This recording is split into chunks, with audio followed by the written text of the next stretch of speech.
Brothers and sisters, last week we saw some remarkable events. A $5 stock for a video game store was pushed to $400 a share in just a week. What occurred was a poker game between those betting that the price would go down, mainly large hedge funds, and those betting that they could force the stock up. All this with fake money provided by the Fed. To us, this is a sign and a portent. When Main Street piles in, it's an indication that a crash is just around the corner. Historians will shake their heads sadly when they look upon this comic tragedy.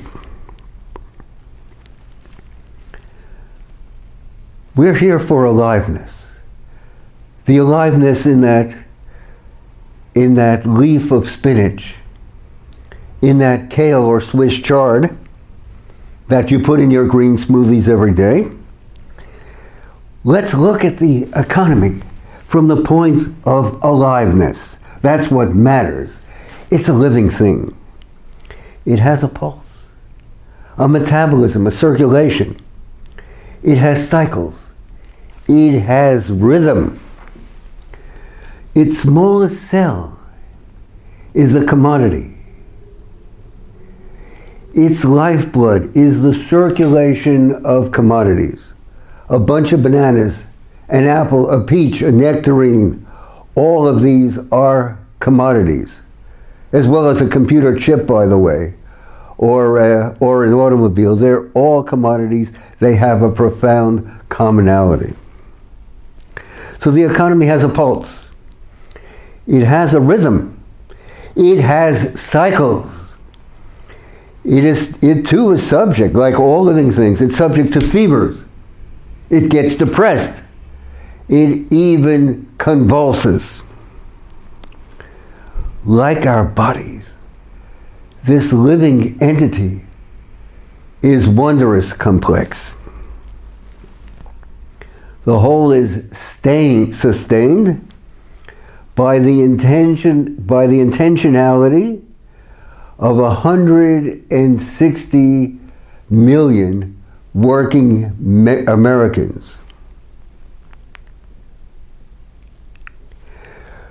We call its convulsions recessions.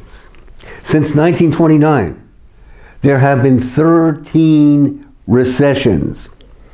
In the Great Depression of 1929, GDP, gross national product, fell 26% and unemployment rose, tragically enough, to 21%.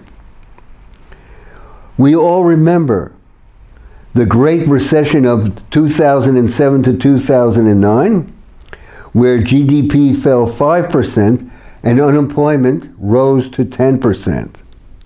Since that time, growth has been exceedingly slow.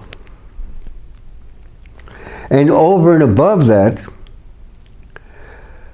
largely because of the virus, the economy actually shrank by 3.5% last year, the worst year for growth since 1946. And for the last 30 years, wages have stagnated for most Americans.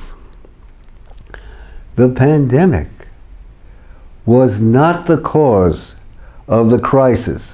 It only made it worse. It exacerbated the crisis. It's not the causal factor. Desperate to avoid a collapse, the central bank, the Federal Reserve, resorted to the printing press. It printed trillions of dollars out of thin air, lending this money to banks, insurance companies, and corporations. Looking back, at our conceptualization of the economy, we see that the resort to the printing press is altogether outside of its normal working. Printing press money created an enormous bubble in the stock market and an enormous housing bubble as well. A crash is inevitable. And when it happens, you can be sure the response will be, you've guessed it, print more money. This has made some fabulously wealthy. Whereas for the mass of Americans, you have unemployment, uncertainty, empty stores, and people living in the streets. The top 1/10 of 1% own as much wealth as the bottom 90%. This extraordinary polarization is without precedent in American history. But could it be that the exceedingly slow growth over the last decade is but a symptom? To ascertain the cause for the economic decline, let's go deeper. It was America that was at the forefront of the Industrial Revolution. It was America that showed the world how to produce everything from automobiles to television sets to airplanes. And now we are witnessing something entirely new, the deindustrialization and financialization of America. Tens of thousands of factories, tens of thousands have left the United States in the past decade alone. Millions upon millions of manufacturing jobs have been lost. The United States has lost a whopping 32% of its manufacturing jobs since the year 2000. This comes to 5.5 million manufacturing jobs. We've shifted our manufacturing base to Asia to take advantage of cheap labor. China has become the workshop of the world, while America has gone from a manufacturing economy to one based on finance, insurance, and real estate. America has made itself uncompetitive. Also, the trade war against China didn't reverse the decline. The enormous increase in tariffs on Chinese goods has simply caused importers to shift their purchases from China to Vietnam, to Mexico, and to other countries. And moreover, even despite that, the deficit with China has returned to where it was at the start of 2017, while the deficit with the rest of the world is the highest ever. We're still utterly dependent upon imports. The growth of debt in these United States is incredible. The federal government now owes $27 trillion that it can't pay, up from $2.2 trillion 40 years ago. The country as a whole, including the private sector, owes nearly $84 trillion that it can't pay. Naturally enough, prices have started to rise as a result of the increased money supply. Just look at the prices of organic fruits and vegetables. Look, inevitably, interest rates are going to skyrocket to reflect the depreciation of the currency. Think of what that's going to do to the housing market. And yet the response will be one and the same: print more money. Tragically enough, the current unemployment rate is 7.9%. Millions of renters are behind on their payments. Some 30 to 40 million Americans face potential eviction. A chain reaction of bankruptcies is in the offing. Things are going to implode.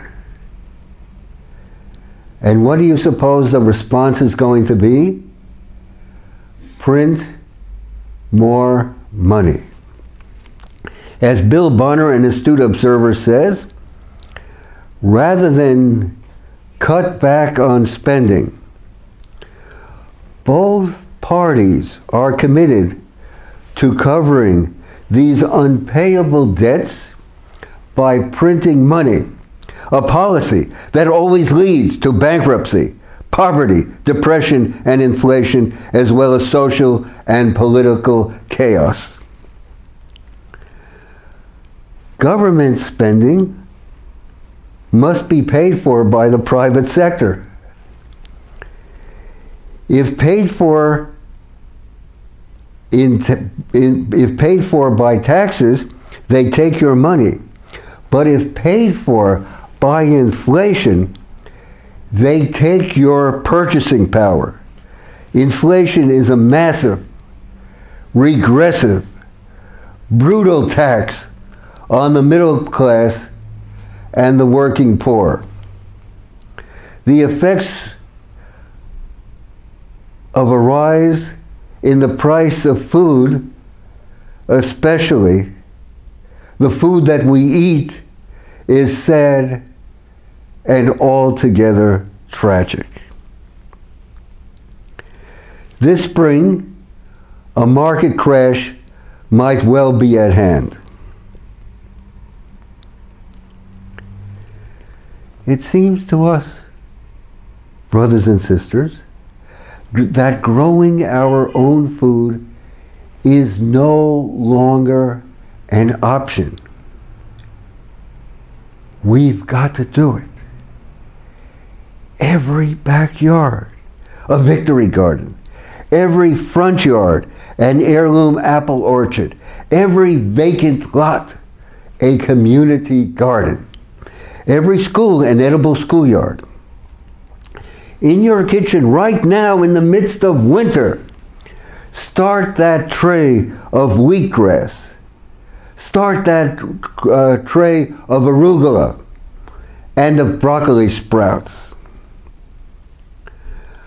Plant a victory garden. Plant a victory garden by way of proclaiming that come what may, you will come through. You will redeem this great nation. You will build here a garden for the American spirit. Thank you. Your comments and suggestions are always most welcome. A privilege to share a few thoughts with you.